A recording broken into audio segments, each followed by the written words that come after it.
সরকারের যে 180 দিন, সেই 180 দিনকে আমরা পর্যালোচনা করেছি।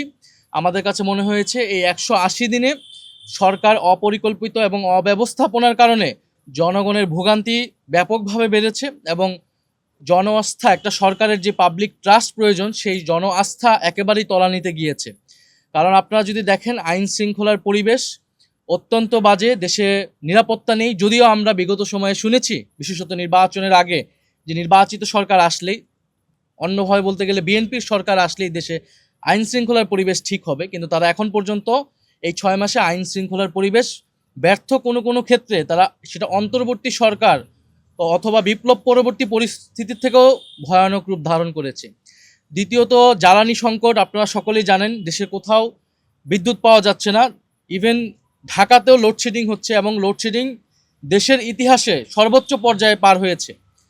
এবং জ্বালানি সংকট, গ্যাস সংকটও শুরু হয়েছে, গ্যাসের দাম বৃদ্ধি হয়েছে, সিলিন্ডারের দাম বৃদ্ধি হয়েছে, কারখানা বন্ধ হয়েছে, প্রায় কয়েকশো কারখানা সারা দেশে বন্ধ হচ্ছে। ব্যবসায়ীরা উদ্বেগ প্রকাশ করছে। একদিকে তো চাঁদাবাজির একটা ভোগান্তি তাদের রয়েছে, অন্যদিকে এখন গ্যাস বিদ্যুৎ তারা পাচ্ছে না। অন্যদিকে সার সংকট তৈরি হয়েছে, কৃষকরা সেই সার সংকট ভুগতেছে। এবং এই যখন দেশের সার্বিক পরিস্থিতি, আমরা দেখছি সরকার সেগুলো স্বীকার না করে বরং 180 দিনের একটা সাফল্য মণ্ডিত তারা দেখানোর চেষ্টা করছে, যেটা একেবারেই জনগণের সাথে প্রতারণা। এবং যেই প্রতারণার রাজনীতি আমরা অতীতে আওয়ামী লীগকে করতে দেখেছি, এখন সে একই প্রতারণার রাজনীতি বিএনপি সরকার জনগণের সাথে করছে। 180 দিনের এই ব্যর্থতার জন্য এই সরকারের উচিত ছিল, প্রধানমন্ত্রী তারেক রহমানের উচিত ছিল জনগণের কাছে ক্ষমা প্রার্থনা করা এবং বিরোধী দল সহ জনগণের কাছে সহায়তা কামনা করা। তো সেটা তারা না করে তারা মিথ্যা তথ্য দিচ্ছে, জনগণকে বিভ্রান্ত করছে। কিন্তু আপনারা সকলেই জানেন, আমরা যখনই জনগণের কাছে যাচ্ছি, মানুষ তার ভোগান্তির কথা বলছে। এবং এটা শুরুটা হয়েছে গণভোটের গণরায় বাস্তবায়ন না করে, সংবিধান সংস্কার পরিষদের শপথ না নেওয়ার মাধ্যমে সরকার এই প্রতারণার কাজ শুরু করেছে। অন্যদিকে এই সরকার প্রধান জনাব তারেক রহমান, তিনি দেশে এসে বলেছিলেন যে আই হ্যাভ এ প্ল্যান। ওনার একটা প্ল্যান রয়েছে, পরিকল্পনা রয়েছে, দেশকে তিনি স্থিতিশীল করতে পারবেন, অর্থনীতিকে স্থিতিশীল করতে পারবেন।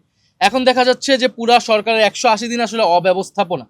আপনার মন্ত্রী পরিষদ অল্প কয়েকদিনে, মাত্র 6 মাসে আবার পুনর্গঠিত করা লাগলো। তার মানে তাদের পরিকল্পনা এবং হোমওয়ার্ক যথাযথ ছিল না।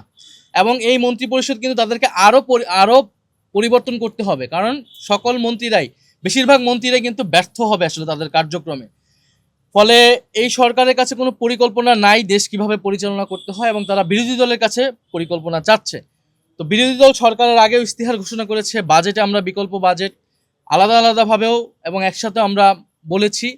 জ্বালানি নিয়ে যে কমিটি হয়েছিল সংসদে, সেই কমিটিতে কিন্তু বিরোধী দল তার প্রস্তাবনাটা দিয়েছিল সম্মিলিতভাবে 11 দল হিসেবে।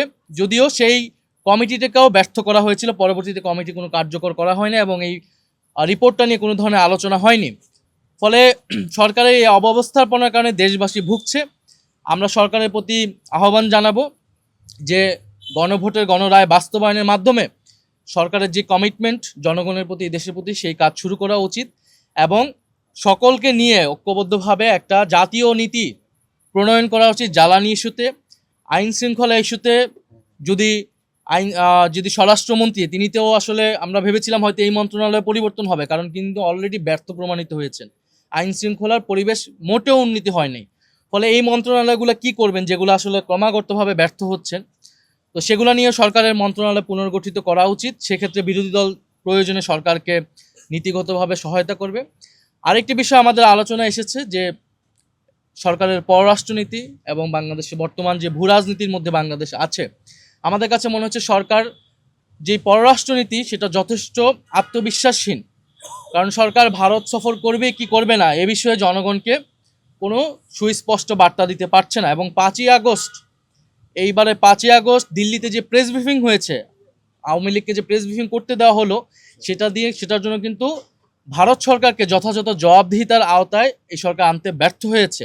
ফলে আমরা মনে করি যে আওয়ামী লীগকে দিল্লিতে কার্যক্রম করতে দিয়ে ফ্যাসিস্ট আওয়ামী লীগকে এবং একই সাথে বাংলাদেশ সরকারের সাথে বা বাংলাদেশের সাথে সুসম্পর্ক, এটা আসলে সম্ভব নয়। আমরা যে কোনো দেশের সাথে মর্যাদা এবং সমতার ভিত্তিতে সম্পর্ক চাই এবং বাংলাদেশ ভারত যে পারস্পরিক যে সমস্যাগুলো রয়েছে, এবার এবছর গঙ্গা চুক্তি শেষ হবে এবং অন্যান্য যে নদীর পানি বন্টন চুক্তি, সীমান্ত হত্যা, পুশিন ইত্যাদি বিষয়ে খোলামেলা আলোচনা করে বাংলাদেশ ভারতের নতুন পররাষ্ট্রনীতি প্রণয়ন করতে হবে বা সম্পর্ক স্থাপন করতে হবে এবং সেক্ষেত্রে আওয়ামী লীগকে বাদ দিয়ে এটা করতে হবে।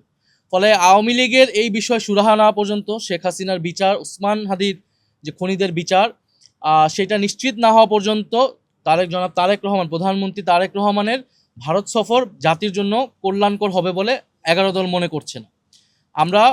আমরা জনগণের প্রতি আহ্বান জানাচ্ছি যে এই বিষয়গুলো নিয়ে আমরা জনগণের যে সমস্যা, আরেকটি সমস্যা এসেছে কর্মসংস্থান।